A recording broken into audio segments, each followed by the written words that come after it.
এখন আজকে এখন বেলা সকাল 6:30 বাজে। এই 6:30 থেকে আমি এই ব্লগটা শুরু করছি। আমার আজকে একটু বেরোতে দেরি হয়ে গেছে। এখন বেরোলাম, চাই হেঁটে আসি। ওই একই রাস্তা দিয়ে বেরিয়েছি, কিন্তু আজও গোড়া বাজার যাবো না, আমার সুভাষনগরে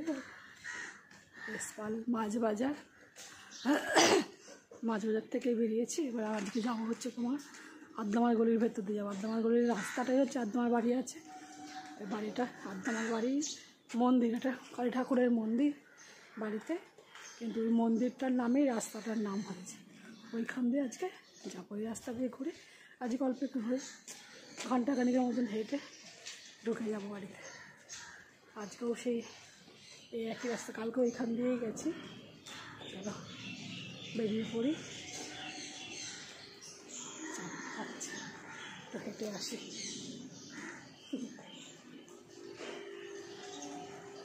এখন পরপর আবার বেরোচ্ছি, তাতে বেশ ভালোই লাগে, মনটাও ভালো লাগে। আর হাওয়া সকালবেলা খুব মনটা ফ্রেশ হয়ে যায়, এটা সবথেকে বড় কথা। কয়েকদিন হাঁটতে বেরিয়ে দেখছি তো শরীরটাও মানে আগে যেরকম তাড়াতাড়ি ঘুমিয়ে পড়তাম, এখন কালকেও 11টা 12টা বাজে, 12টা সাড়ে 12টার পরে ঘুমিয়েছি।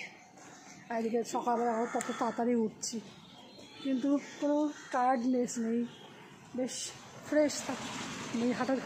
মানে আমি মর্নিং ওয়াক করাতে একটা জিনিস বুঝতে পারছি, বেশ ফ্রেশ আছি, বেশ ভালোই লাগছে। তো আমি এটা কন্টিনিউ করবো, এখন দেখছি। আগে করতাম, মাঝখানে ছেড়ে দিয়েছিলাম, মনে হয় ছেলে মেয়ে পড়াশোনার জন্য আর যে বন্ধ করে দেওয়া হয়েছিল, কিন্তু আমি আবার শুরু করতে হচ্ছে। দেখো বন্ধুর এখানে একটা কাগজ ফুলের গাছ আছে, এই কাগজ ফুলের গাছ, কি সুন্দর ফুলটা, কিন্তু ওপরেরগুলো শুকিয়ে গেছে, নিচে গেছে। এই গাছটা দারুণ সুন্দর, খুব ভালো লাগছে। এই গাছটা তো আমাদের বাড়ির সামনে একদম। এটাও আমার একটা আমার মেয়ের বান্ধবীর বাড়ি। আমার মেয়ের থেকে 1 ক্লাসে উঁচুতে পড়তো ক্রাইস্ট চার্চে পড়ে। আমার মেয়ে ক্রাইস্ট চার্চ থেকে পাশ করেছে, মাধ্যমিক পাশ করেছে। আমার এই ক্রাইস্ট চার্চে ওই মেয়েটাও পড়তো, একই গাড়িতে যাওয়া আসে। কুলখাড়ে আমার মেয়ে স্কুলে যাওয়ার সময় কুলখাড়ে যেত, ওই একই গাড়িতে এও যেত। চলো, এই যে আজকে তাড়াতাড়ি, মানে আমাদের মেন রাস্তা দিয়েই আজকে হাঁটছি। কালকে যে অটো চলছিল ওই মেন রাস্তা দিয়েই আজকে হাঁটছি। এই মেন রাস্তাই হচ্ছে সেই ক্যান্টনমেন্টে চলে যাওয়া যায়। এই রাস্তা ধরে পুরো সোজা হাঁটলে ক্যান্টনমেন্ট স্টেশন। বেশিক্ষণ লাগে না, আমাদের বাড়ির থেকে পায়ে হাঁটলে 10 মিনিটও লাগবে না। যদি সকালের মর্নিং ওয়াকের মতো ঠিক করে হাঁটলে তোমার 7 থেকে 8 মিনিটে পৌঁছে যাওয়া যাবে ক্যান্টনমেন্ট স্টেশন। আমাদের বাড়ির থেকে হেঁটে 7 থেকে 8 মিনিটে স্টেশন চলে যাবে, মানে এতটা দূরে। আর গাড়িতে যদি অটোতে আমাদের এরকম, আমাদের বাড়িটা কীরকম, আমাদের যখন গেট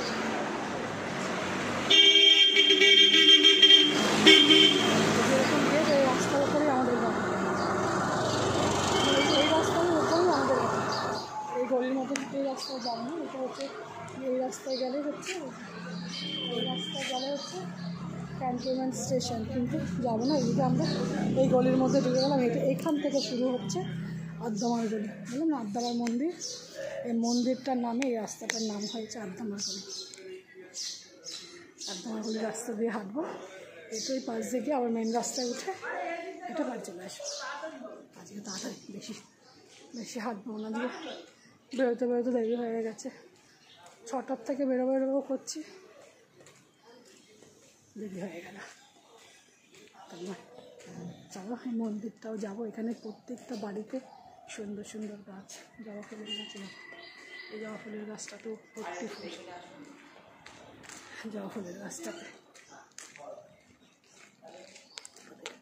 এখানে এই আদ্দামার গলির বাড়িতে, প্রত্যেকটা বাড়িতে সব ভালো মানে কালচারাল মানুষগুলো ভালো স্ট্যান্ডার্ড ফ্যামিলিগুলো এখানে থাকে, সব ভালো ফ্যামিলি সব। মানে এই পাড়াটা হচ্ছে তোমার এমন পাড়া যে কোনো ঝগড়া অশান্তি গণ্ডগোলের মধ্যে সহজে লোকেরা যায় না, নিজেদের মতনই থাকে। খুব ভালো এই পাড়াটা। আর ওই সমস্ত দিকে আছে ঝগড়া অশান্তি ঝামেলা সবাই, কিন্তু এই পাড়াটা হচ্ছে আদ্দামালদির পাড়াটা খুব স্ট্যান্ডার্ড। দেখো কাঠটগর ফুলের গাছ কি সুন্দর, এই যে কাঠটগর কত ফুল ফুটেছে, কাঠটা উঠেছে দারুণ লাগছে।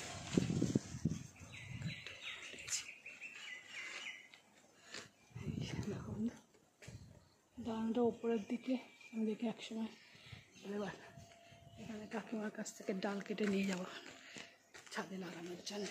দারুণ লাগছে, অনেক ফুল ফুটেছে, খুব সুন্দর লাগছে।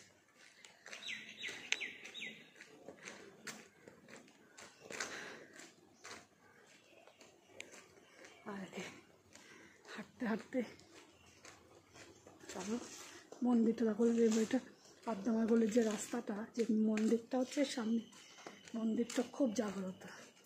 এই একটা মন্দির আমি বিয়ের আগের থেকেই আসি, যেটাতে কোনো মানুষের এখানে পয়সার কোনো ব্যাপার নেই, তোমার যা ইচ্ছা তোমার মর্জি মতন দক্ষিণা দিয়ে পুজো দাও,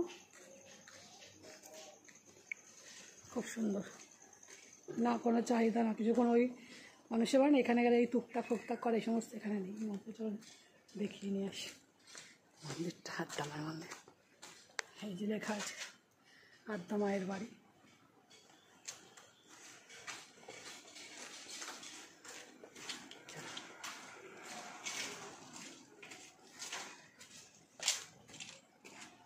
হচ্ছে মন্দির বন্ধ আছে এখন, মন্দির খোলা নেই।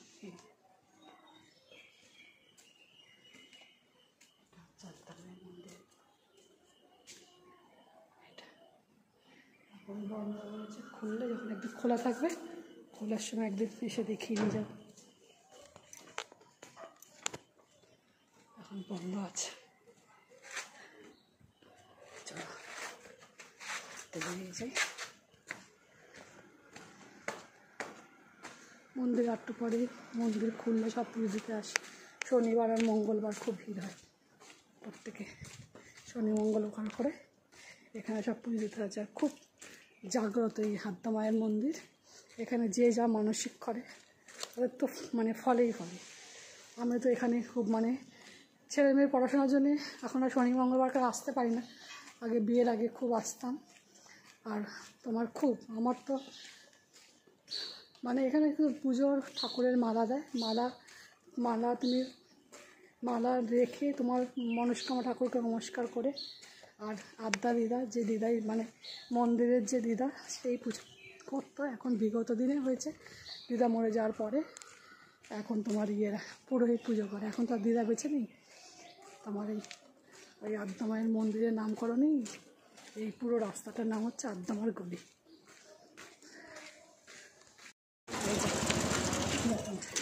এখানে পার্কের সামনে বললাম সুভাষনগর হাই স্কুল, এটা সুভাষনগর হাই স্কুল। এই যে আমাদের মাছ বাজারে এই দাদারা মাছ বাজারেও দোকান আছে আমাদের এখানটায়। এটা এই রাস্তাটার নাম কি? শরৎ বোস রোড। এখানে উনি 8-9টা 9:30 অবধি বসে, তারপর আমাদের মাছ বাজারে আবার উঠে যায়। এখানে সব ফ্ল্যাট আছে, ফ্ল্যাটের লোকেরা এখানকার, যেহেতু এই জায়গাটার সামনে কোনো বাজার নেই, এখানে সবাই আশেপাশের লোকেরা প্রত্যেকেই সব মানে এই দাদার কাছ থেকেই মাছ কিনে নিয়ে এই দাদা তখন আবার আমাদের এই কত বড় বড় শোল মাছ আমাদের মাছ বাজার, আমাদের বাড়ির সামনে, আমাদের একদম আমাদের বাড়িতে মানে পাঁচিল ঘেঁষেও আমাদের বাজার বসে, সেই বাজারে এই দাদা মাছ বিক্রি করে। এনার কাছ থেকে আমরা বেশি মাছ কিনি, তাই রাস্তায় দেখা হলো আমাদের তোমার ভিডিওটা করি। ঠিক আছে ভালো। এই দাদা এই মাছের দাদাই আমাদের মাছ বাজারে বসে, আমরা এর কাছ দিয়ে মাছ টাছ কিনি। আর তো সবাই এইসব বেশিরভাগ লোকেরা ভ্যানে করে এই পাড়াটায় তোমার সামনে বাজার নেই, সে গোড়া বাজার যেতে হয়, ভ্যানে করে নিয়ে আমাদের পাড়ায় বিক্রি করে সব পাড়ায়। এই সামনে এই চত্বরটা নয় আমাদের এসপাল মাছ বাজারে যেতে হবে, আর তা নাহলে সুভাষনগর গোড়া বাজারে যেতে হবে বাজার করতে। এই জন্য এখানকার লোকেরা এই সব নিজে যখন বেরিয়ে এসছে এইসব ভ্যানওয়ালা সবজির কাছ থেকে কেনে, তখন ওই দাদাটাও এই ফ্ল্যাটের এই চত্বরটায় বিক্রি ভালোই হয়, ওনার কাছ দিয়ে 12 মাস মাছ কিনি। ওই দাদাটার কাছ থেকে ওই লোকেরা মাছ না এনে এখানে বলতো 9:30 থেকে 10টা অবধি এখানে থেকে আমাদের ওই মাছ বাজারটা আমাদের বাড়ির সামনে একদম আমাদের পাঁচিলটা দিয়েও বাজার বসে, কিন্তু ওই বাজার থেকে বাজার করি না, আমি গোড়া বাজারের থেকেই বাজার করি, কেননা আমাদের এই বাজারটাতে অনেকটা পেঁয়াজ আদা রসুনে হাতে দেওয়া যায় না। আমি গোড়া বাজার থেকে এত বছর ধরে বাজার করে আমি অভ্যস্ত হয়ে গেছি যে এখানে দাম শুনলেই আমার মাথা গরম হয়ে যায়, তখন আমি কিনিও না, আমি চলে যাই গোড়া বাজার। কালকেও বাজার করে নিয়ে এসেছি ওই গোড়া অতগুলো আদা রসুন কিনেছি 50 টাকা, দেখালাম তো প্যাকেজ ধরে 30 টাকার আদা বোধহয় 250 না 300 দিয়েছে রসুন, আর 300 আদা দিয়েছে, 20 টাকার 300 আদা নিয়েছে। আর আমাদের এই মাছ বাজারটা 100 গ্রাম আদার দামই নিয়ে নেবে 30 টাকা, মানে গোড়া বাজারের দাম পুরো তার ডবল দাম হচ্ছে তোমার আমাদের মাছ বাজার। এই মাছ বাজারে ওই জন্যে মাছ বাজার থেকে বাজার করি না, এই গলি দিয়ে ঢুকেই পাড়াটা থেকে এখান দিয়ে সেই আদ্দামার গলি দিয়ে ঢুকেছিলাম, বললাম যেটা আদ্দামার গলি, এই আমার হাঁটছে এই রাস্তাটা দিয়ে গেলেই আদ্দামার গলিতেই উঠবো, এটাই তারপর হচ্ছে মাছ বাজার। ঠিক আছে, শুরু হয়ে গেছে এই যে বাজার, এরকম ছোট্ট বাজার, পরপর মুদিখানার দোকান, আর এই যে একদম ছোট্ট বেশি বাজার না। আমাদের বাড়িটাও আমাদেরকে দেখাবো, দেখো এই বাজারে এখানে মুদিখানার দোকান, আর এই যে এখান থেকে মেন এই পুরো রাস্তার ধরে এই জায়গাটায় মাছ বিক্রি এই রাস্তাতে।